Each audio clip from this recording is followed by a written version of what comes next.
আমরা ডিরেক্টরদেরকে আমাদের টিমকে রিকোয়েস্টও করি যেন টয়লেটটা অ্যাটলিস্ট হাইজেনিক থাকে। এখন আমি এখানে বাচ্চার বাবা, সাকিব ভাইয়া বাচ্চার বাবা, এই বন্যা দুর্গত যারা আছেন এবং যারা সুবিধা বঞ্চিত আছেন তাদের জন্য টয়লেট নির্মাণে সাহায্য করতে যাচ্ছে টাইলক্স। আর্টিস্টের সাথে সাংবাদিকের দ্বন্দ্ব, আর্টিস্টের সাথে আর্টিস্টের প্রবলেম, কোনো একটা ভালো মোটিভ নিয়ে একসাথে কাজ করতে যাব, অনেক ইম্পসিবল জিনিসও তখন সহজ হয়ে যায়। আসুন আমরা সবাই একসাথে কাজ করি, সুন্দর একটা বাংলাদেশ নির্মাণ করি। এত বিজি স্কেডিউলের মাঝখানে আমি আমার এত পছন্দের মানুষগুলোকে সামনে দেখতে পাচ্ছি, আমাদের প্রিয় ভাইদেরকে পিছনে দেখতে পাচ্ছি, যাদেরকে ছাড়া আসলে আমরা চলতে পারি না এক মুহূর্ত। তো আপনাদের সবাইকে ধন্যবাদ, এবং আরেকটা বিশেষ ধন্যবাদ টাইলক্সকে কেন ধন্যবাদ দিলাম সেটা পরে আসি। আগে আসি, আমরা ব্যক্তি জীবনে আমরা আসলে খুব কম মানুষ জানি যে টয়লেট ডে একটা ট্রল এলিমেন্ট মাঝে মাঝে মনে হয় যে টয়লেট ডে নিয়ে কথা বলার কি আছে। টয়লেট ডে নিয়ে কথা বলার কিছু নেই আপনার কাছে, আমার কাছে, অথবা আমাদের বন্ধু বান্ধবদের কাছে।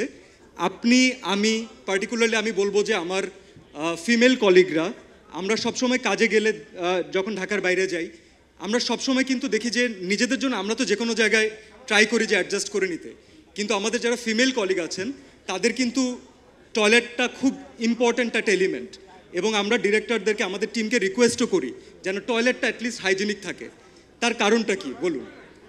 কারণ হচ্ছে যেটা আমাদের কাছে খুব সহজ একটা নেসেসিটি, সেটা বাংলাদেশের প্রত্যন্ত অঞ্চলে বাংলাদেশের ম্যাক্সিমাম মানুষের কাছে এখনও লাক্সারি। আমাদের এখনও সবার সেই ফাইন্যান্সিয়াল সিচুয়েশন দাঁড়ায়নি যে আমরা একটা সুন্দর টয়লেট, একটা হাইজেনিক টয়লেট এনশিওর করতে পারবো, যার মাধ্যমে রোগ জীবাণু ছড়াচ্ছে, খুব স্বাভাবিক বিষয়। এখন আমি এখানে বাচ্চার বাবা, সাকিব ভাইয়া বাচ্চার বাবা, এখানে অপি আপু বাচ্চার মা, এখানে এমন অনেক প্যারেন্টসরা আছেন, রাইট? তো আমরা নিজেরাও দেখি যখন আমরা আমাদের জন্য কোনো কিছু একটা কিনতে যাই অথবা কোনো একটা কিছু নিতে যাই, তার থেকে বাচ্চার জন্য যখন কিছু করি সেটা নিয়ে আমরা অনেক বেশি কনসার্ন থাকি। তো যেটা আপনার স্বাস্থ্য ঝুঁকি দিবে, যেটাতে আপনি নিজে সেফ না, একবার চিন্তা করে দেখুন বাংলাদেশের মানুষের জন্য প্রত্যন্ত অঞ্চলে বাচ্চাদের সিচুয়েশনটা কি, স্বাস্থ্য ঝুঁকিটা আসলে কোন জায়গায় চলে যাচ্ছে। চলুন আমরা এখন এটাকে কানেক্ট করি। কিভাবে কানেক্ট করব?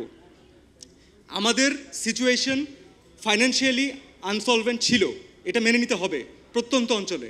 তার উপরে নতুন অ্যাড হয়েছে বন্যা পরিস্থিতি, এবং আমি শিওর যে আপনারা সবাই জানেন যে এই বন্যায় অনেকে কিন্তু তার অনেক ঘরবাড়ি হারিয়েছেন, অনেকে তাদের প্রপার যে ওয়াশরুমের জন্য যে যতটুক তাদের বরাদ্দ ছিল, তাদের জায়গা ছিল, সেটাও অনেকে হারিয়েছেন। তো এখন সলিউশন কি? সলিউশন হচ্ছে আমাদের সবার একসাথে কাজ করা। This is it. কীভাবে আমরা করতে পারি? প্রথম একটা ধন্যবাদ দিয়েছিলাম টাইলক্সকে, মনে আছে? এখন আসছি সেই প্রশ্নে। টাইলক্স একটা খুব সুন্দর উদ্যোগ নিয়েছে, যেটা আমার মন থেকে মনে হচ্ছে আমাদের সবার একসাথে অ্যাপ্রিসিয়েট করা দরকার। এই বন্যা দুর্গত যারা আছেন এবং যারা সুবিধা বঞ্চিত আছেন তাদের জন্য টয়লেট নির্মাণে সাহায্য করতে যাচ্ছে টাইলক্স। সো আমি আমার ব্র্যান্ডের জন্য একটা তালি চাচ্ছি আপনাদের সবার কাছে। Thank you so much. টাইলক্সের এই উদ্যোগটাকে আমরা আসলেই অ্যাপ্রিসিয়েট করি, অ্যাজ অ্যান আর্টিস্ট আমি অ্যাপ্রিসিয়েট করি। এবং আমি আপনাদের সবাইকে একটা ছোট্ট কথা বলে শেষ করতে চাই। হয় কি, আমাদের মাঝখানে যখনই আমরা দেখি এত নেগেটিভ নিউজ, এত হানাহানি, এত রাহাজারি, একজনের সাথে আরেকজনের ক্ল্যাশ, আর্টিস্টের সাথে সাংবাদিকের দ্বন্দ্ব, আর্টিস্টের সাথে আর্টিস্টের প্রবলেম, একটু যদি সবাই দেখেন খেয়াল করে, একসাথে এখানে কতজন আর্টিস্ট, কতজন কলিগ একসাথে বসে আছে, দেখতে ভালো লাগছে না?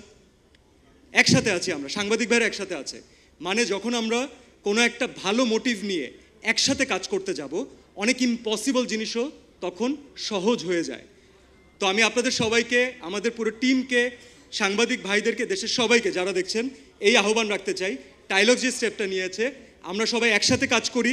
এটা তো টয়লেট তো ইজ জাস্ট স্টেপ মানুষের জন্য কাজ করার জন্য, এরকম কাজের অভাব নেই, খুঁজলে অনেক পাওয়া যাবে।